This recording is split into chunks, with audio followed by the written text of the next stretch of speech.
Hey, ladies, it is Thursday's live food and fitness. I hope you're having a wonderful weekend. I'm actually up in the mountains for a few days, so broadcasting live from Summit County, Colorado. So if you're here, please say hello in the comments. And if you're watching the replay, I would really like it if you would also let me know if you're watching the replay, what you think, if you have any other questions or thoughts or comments.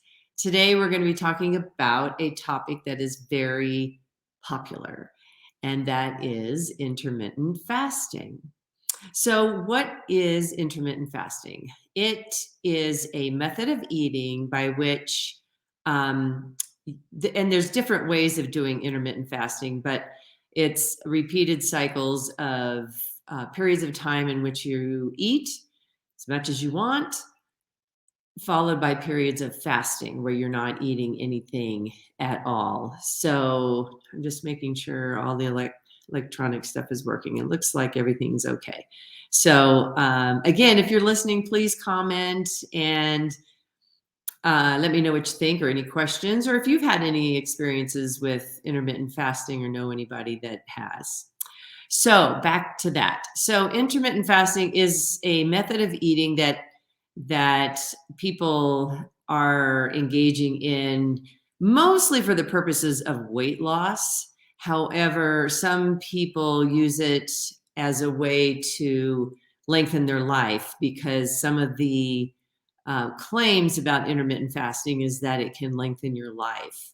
So I am going to address those. But again, as I'm talking, please feel free to ask questions or comment because I should be able to see those here. So again, I'm broadcasting up in Summit County, Colorado, and we're talking about intermittent fasting. Hey, Brenda. Hi.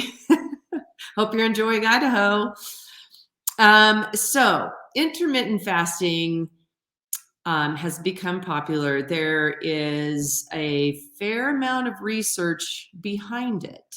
So it's one of the few diets out there that actually has research on it. And it is effective for weight loss, and it is effective for lengthening life. However, those research studies have only been done on mice. And that's one thing, or rats, rodents, which are used in research studies frequently. But a lot of articles or things I've read about intermittent fasting where they talk about how it promotes weight loss and living longer, that is based off of, at least as far as lengthening life, that is based off of studies with rodents. So I don't think we can apply research that's done on rodents to humans. And for one reason is, and I haven't even gotten into my 3 reasons yet. But one reason why research on rodents on intermittent fasting can't really be applied to adults, to humans, I should say, is because in a research setting, and you have rodents, they usually have 2 groups, one that's intermittent fasting and one that's not. But however, in these rodents' life, it's a highly controlled situation, and their calories are set to be consistent every single day. And whereas with humans, a person may not start intermittent fasting until midlife. Well, they've lived half their life already not intermittent fasting. So anyway, point being that I think we have to be really careful about applying research results from studies using rodents to humans. So that's just a side note about some of the talk out there about how intermittent fasting can lengthen your life. So what are my 3 reasons? I actually have more than 3, but I'm going to share 3 with you. And keep in mind, I've been doing nutrition counseling for 30 years. I've worked with hundreds of people. And so I hear lots of things from real people. So I do follow research, but I also work with real people who are trying all the kinds of popular diets that are out there. So the first reason why I would not recommend intermittent fasting is that it's no more effective for weight loss than regular dieting. This has been shown in humans. So there's been actually a couple of very well done studies. One of them was published in the New England Journal of Medicine a month ago, I think. I can get you the link if you're interested. I think I actually posted it in the group here. But classic study where they had one group doing intermittent fasting, the a second group doing regular dieting. So their calories were restricted, but just not in a time uh, restricted way. And then the third group was the control group. The two groups that had their calories restricted lost weight. Okay. So, yeah, you could say intermittent fasting does promote weight loss, but after a year's time, the weight loss in the intermittent fasting group was no greater than in the group who just followed a standard low calorie diet. So if you're thinking intermittent fasting is the answer to weight loss, it's it's the same. I mean, the effects are the same as just regular dieting. And as we know, as I've talked about in here many times, most people regain the weight that they lose by dieting anyway. So, intermittent fasting is a great way to lose weight in the short term, but it's no better than regular dieting, and it's not likely to be sustainable over the long haul, which is really what we want, right? In the end, if you're interested in weight loss, what you really want is a way of eating that is sustainable and is pleasurable, and is fairly easy to do. Um, Intermittent fasting is not necessarily easy to do. I've talked to a number of clients who have tried it and were not successful. And a side note, is in these studies that have looked at humans doing intermittent fasting, there was a very high dropout rate in the groups that did the intermittent fasting, and much higher dropout rate in that group than the other group. So it's not necessarily, in my mind at least, a very sustainable way of eating. Okay. So the second reason is, and this is something that I've seen from clients that I've talked to, and just people I've talked to, and there's a few uh, published articles about this, that because when you're intermittent fasting, you're following a time restricted period of eating. So you're allowed to eat within a specific period of time, and then you fast afterwards.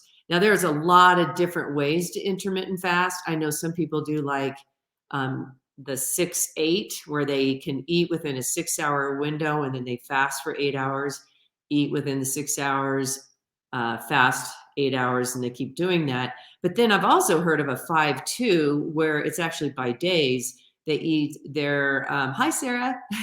They eat a regular diet on 5 days of the week, but then only 500 calories on 2 days of the week. So there are a variety of ways to do intermittent fasting. But what I was going to say is that what I have found and what I have heard is that because of that long period of fasting, a lot of times it leads to two problems. One is binge eating during the open window. It's kind of like a free for all. You've got 6 hours. You already fasted 8, so you've got 6 hours to eat. Think about that. Think about what your mindset might be. First of all, you're probably going to be hungry, which is what I hear after fasting for 8 hours. And then you have the 6-hour window of time to eat. What a lot of people do is then they end up just eating, because they think, well, I've only got 6 hours, so I better eat as much as I can.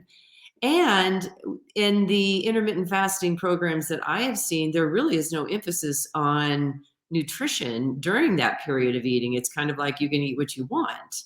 So to me, that doesn't, you don't improve your diet that way. You're not eating any better than what you ate before. You're just eating only in a specific window of opportunity. So I have heard that from people that they feel like they ate a lot more during those 6 hours than they would have eaten had they just been following a regular diet of some sort.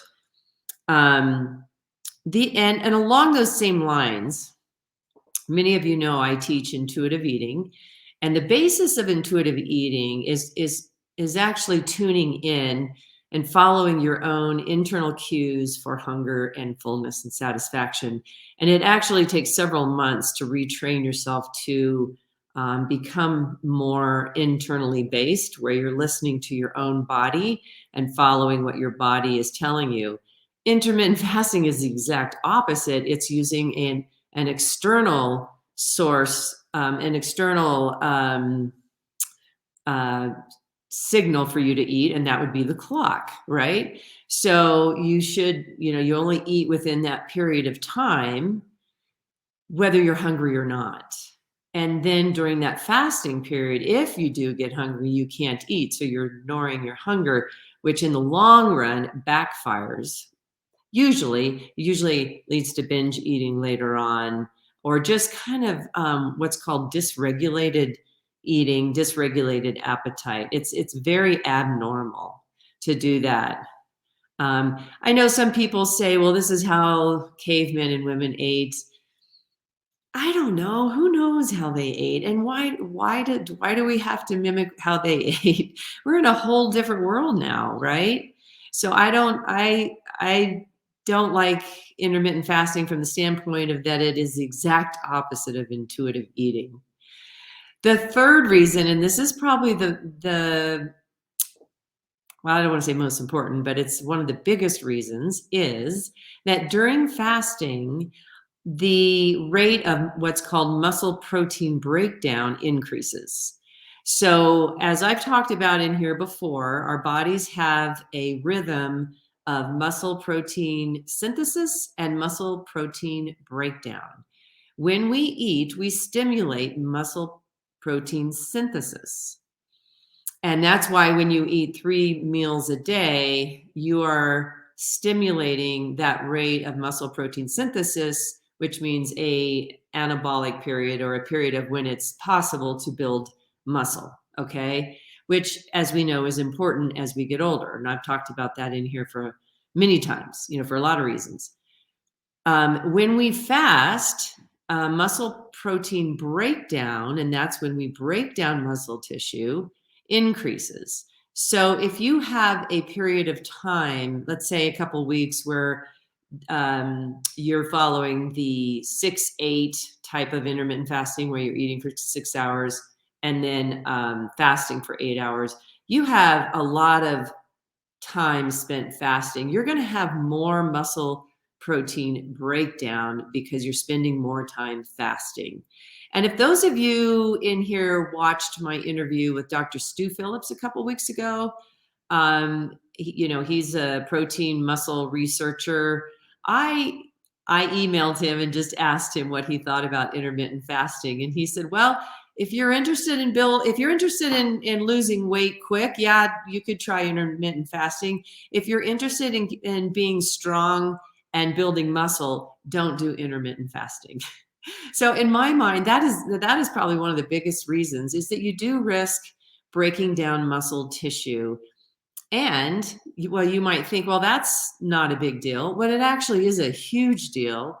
As we get older, we need lean body mass. We need muscle mass to stay strong, to stay independent, to stay out of nursing homes, is like I've talked about many times. Also, if we lose muscle mass, then our metabolic rate goes down. And then it becomes even harder to lose weight because our metabolic rate has decreased. So one benefit of strength training is we can boost our metabolic rate. It's not a huge amount, but we do boost our metabolic rate because we're building more muscle mass, right? So that makes it a little bit easier to lose weight. There's a couple women in this group that have started powerlifting, and they lost weight. They've already lost weight because they haven't even changed their diets. And that's because they're building more muscle. But it is probably, I don't know if I can say impossible, but very difficult to build muscle if you have long periods of fasting, because that's when the muscle protein breakdown increases. So those are my three of my main reasons. Just to summarize those again, the first one being that it isn't any more effective than just regular dieting. So if you're wanting to lose weight, don't think you have to do intermittent fasting. I mean, you could try it. But again, you're risking lowering your metabolic rate, which is going to make it harder to maintain a weight loss and harder to lose weight. Okay. And the studies have clearly shown two very well done studies that have been done have already shown that intermittent fasting is no more effective than regular dieting. So that's number one. Number two is it is not very sustainable unless you are highly disciplined. And a lot of times it leads to overeating or binge eating because you only have this period of time in which to eat. And then the third reason is that fasting definitely increases muscle protein breakdown, which is not what you want. So Brenda says, interesting side note. The other day at the pool, I met a guy named Bill, don't remember his name, who retired at 45 after selling his intermittent fasting app, who retired at 40. Yeah, it's so popular, but think about it though. Diets come and go. We all know that there are so many popular diets that have, that become so popular and then they kind of fade away. And I really think that's what's going to happen with intermittent fasting. I think it's a sexy thing to be doing that right now. It's challenging. It sounds kind of intriguing. There is the animal research that shows it can lengthen life. It's possible, and maybe it does in humans. But if you think you can sustain that way of eating for the rest of your life, go for it. But again, I think we risk losing our muscle mass, which then you become not as strong, which means you become less able to take care of yourself as you get older. Lower muscle mass also affects our immune status and our overall health. So as for me personally, I'm not going to do anything where I'm going to lose muscle mass. And that's what I think will happen with intermittent fasting.